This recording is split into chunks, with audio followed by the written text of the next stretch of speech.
Hello students, welcome to वायू learning. तो हम पढ़ रहे हैं chapter number 12 application in biotechnology. इस चैप्टर में हम जो है हमने थोड़ा सा इंट्रोडक्शन इसका किया था, जिसमें हम क्या देख रहे थे कि बायोटेक्नोलॉजी की एप्लीकेशन एग्रीकल्चर में क्या है। ठीक है, ये हमने शुरू कर दिया था। थोड़ा सा हमने इसमें पढ़ा था, थोड़ा जो है वो हम जो दूसरी टेक्नोलॉजी है उसके बारे में हम बात करेंगे। तो आज हम बात करने वाले हैं टिश्यू कल्चर। ठीक है, तो टिश्यू कल्चर क्या होता है? देखो क्या हुआ था कि ड्यूरिंग 1950 की बात करें अगर हम, तो वहाँ पर पूरा प्लांट जो है किससे जनरेट हो जा रहा है? एक्स प्लांट से। एक्स प्लांट क्या चीज़ होती है? कोई भी पार्ट प्लांट का जो हमने लिया और उसको हमने फिर क्या किया? टेस्ट ट्यूब में ग्रो करवाया स्टराइल कंडीशंस में। ठीक है, किसके अंदर? न्यूट्रिएंट मीडिया के अंदर। जैसे हमारे पास क्या है, ये एक हमारे पास जो है वो एक टेस्ट ट्यूब है और इसमें जो है वो क्या है, यहाँ पर ये न्यूट्रिएंट मीडिया है, न्यूट्रिएंट मीडिया। ठीक है, हमने क्या किया, ये हमारे पास एक्स प्लांट है, ये हम मान लेते हैं ये हमारे पास एक एक्स प्लांट है, मतलब छोटा सा हमने एक पार्ट ले लिया प्लांट का। ठीक है, ये हमने लिया और हमने क्या किया, स्टराइल कंडीशन में लैब के अंदर इसमें ग्रो करवा दिया इस न्यूट्रिएंट मीडिया में। ठीक, अब हमने क्या देखा, थोड़े टाइम के बाद यानी एक वीक के अंदर हम क्या देखेंगे, एक छोटा सा प्लांट जो होगा इस छोटे से पार्ट से पूरा एक प्लांट बन के निकलने लगेगा। ठीक है, अब इस तरह से हम क्या कर सकते हैं, बहुत सारे प्लांट्स को जो है वो प्रोड्यूस करवा सकते हैं। तो ये जो है ये टिश्यू कल्चर के अंदर टेक्निक आ जाती है। अब इसमें यहाँ पर क्या बोल रहे हैं, टोटीपोटेंसी क्या होती है? देखो पहले हमें ये ध्यान रखना, एक्स प्लांट क्या होता है? कोई भी पार्ट प्लांट का जो हमने ले लिया और उसको हम फिर क्या कर रहे हैं, टेस्ट ट्यूब में जब ग्रो करवा रहे हैं लैब के अंदर, ठीक है, न्यूट्रिएंट मीडिया में, तो हमें क्या मिल रहा है? एक पूरा प्लांट मिल जा रहा है। ठीक है, तो ये जो प्रोसेस होता है यानी this capacity to generate a whole plant from any cell और एक्स प्लांट, उसको हम क्या बोलते हैं? टोटीपोटेंसी। ठीक है, पूरा प्लांट बन गया। तो ऐसे क्या हुआ, हम लैब में बहुत सारे प्लांट्स को इस तरह से जो है वो जनरेट करवा सकते हैं। ओके, और बाद में हम फिर उसको फील्ड में, जब वो ज़्यादा उसकी ग्रोथ हो जाएगी तो हम उसको फील्ड में भेज सकते हैं। तो ये भी एक मेथड था। अब यहाँ पर जो न्यूट्रिएंट मीडिया होता है उसके अंदर भी काफ़ी सारी चीज़ें होंगी, तभी वो प्लांट बन रहा है, ऐसे तो बनेगा ही नहीं। ठीक है, तो यहाँ क्या बोल रहे हैं, the nutrient media must provide carbon source होना चाहिए, जैसे सुक्रोज होना चाहिए उसमें। ठीक है, कुछ inorganic salts, vitamins, amino acids, growth regulators में ऑक्सिन और साइटोकाइनिन जो प्लांट की ग्रोथ में हेल्पफुल होते हैं। ठीक है, ये भी होने चाहिए उसके अंदर। By application of these method, it is possible to achieve propagation of large number of plants in very short time. ठीक है, बहुत थोड़े समय में बहुत सारे plants जो है वो हमें मिल सकते हैं। तो जब हम इतने large number में plants बना सकते हैं तो इस method को हम क्या बोलते हैं? The method of producing thousand of plants through tissue culture, यानी इस tissue culture method से हम इतने सारे जो ये plant बनाते हैं इसको हम क्या बोलते हैं? माइक्रो प्रोपेगेशन ही बोलते हैं। ठीक है, each of these plant will be genetically identical to the original plant, यानी जिस भी ओरिजिनल प्लांट से हमने वो छोटा सा एक्स प्लांट का पार्ट लिया था उससे फिर जो एक नया प्लांट बन रहा है, ठीक है, उसको हम क्या बोल रहे हैं? सोमा क्लोन्स, यानी बिल्कुल जो ओरिजिनल प्लांट होगा उससे बिल्कुल सिमिलर होंगे, आइडेंटिकल होंगे जेनेटिकली ओरिजिनल प्लांट से, तो हम इनको क्या बोलेंगे? सोमा क्लोन्स।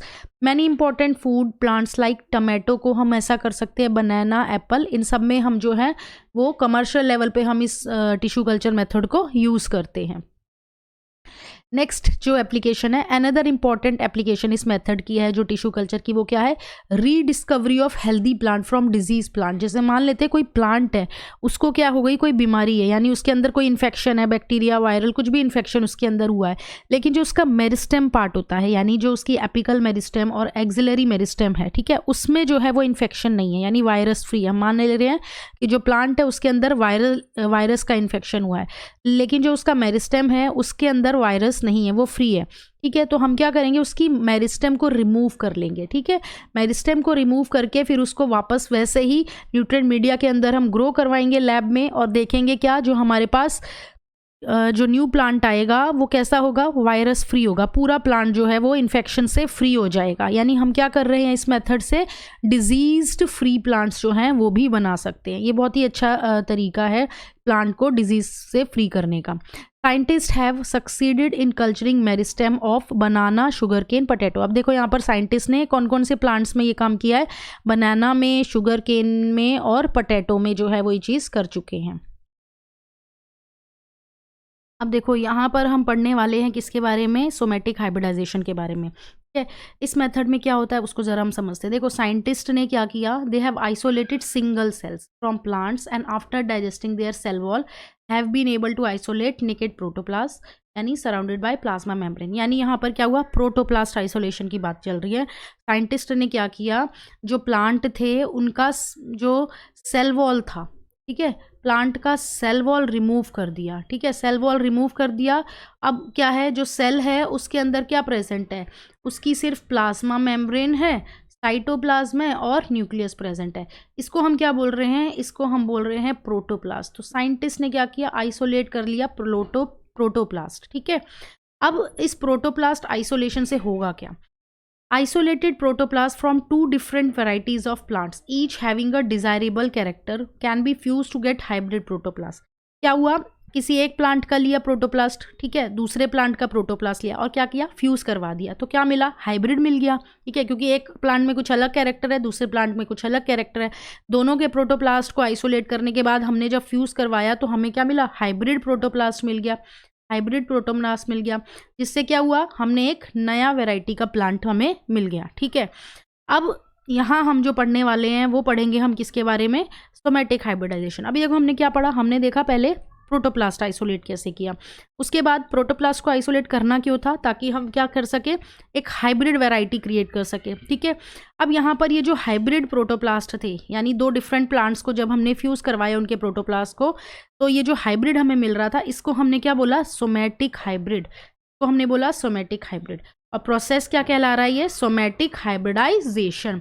तो क्या हो रहा है इस सोमैटिक हाइब्रिडाइजेशन में, ये हमारे पास जो है वो किसी एक प्लांट का प्रोटोप्लास्ट है और ये किसी दूसरे प्लांट का प्रोटोप्लास्ट है। एक प्लांट 1 है, दूसरा प्लांट 2 है, ठीक है। इसके अंदर ये इसका न्यूक्लियस और ये इसका न्यूक्लियस और ये साइटोप्लाज्म और ये इसका साइटोप्लाज्म, ठीक है।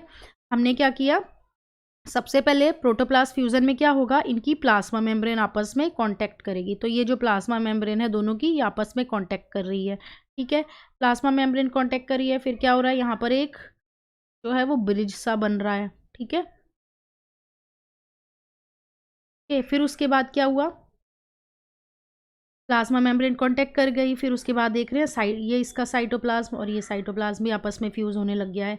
अब हमें यहाँ पर क्या मिल गया है, एक सेल बन गया, ठीक है, यहाँ इसका न्यूक्लियस और इसका न्यूक्लियस, अभी इसमें 2 न्यूक्लियस है, अब न्यूक्लियस भी क्या हो जाएंगे, फ्यूज हो जाएंगे, ठीक है।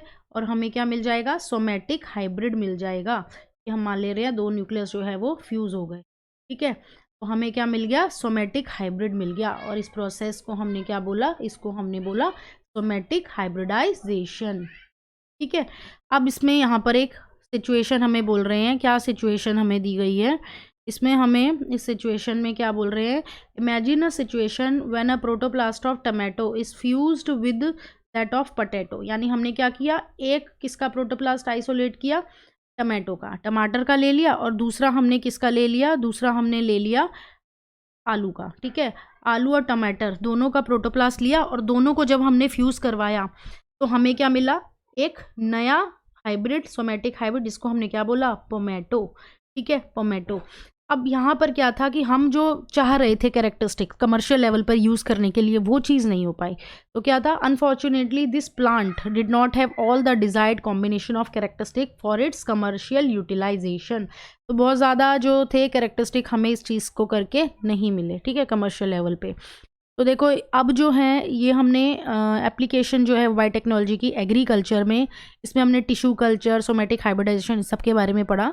अब नेक्स्ट जो है वो हमें जो सबसे ज़्यादा बेनिफिशियल है एग्रीकल्चर में बायोटेक्नोलॉजी की एप्लीकेशन, उसमें क्या है, GMOs, जेनेटिकली मॉडिफाइड ऑर्गेनिज्म, जिसमें हम क्रॉप्स या जेनेटिकली मॉडिफाइड क्रॉप्स जो है उसके बारे में बात करेंगे। BT कॉटन जो है, ठीक है, वो हम नेक्स्ट क्लास में पढ़ेंगे।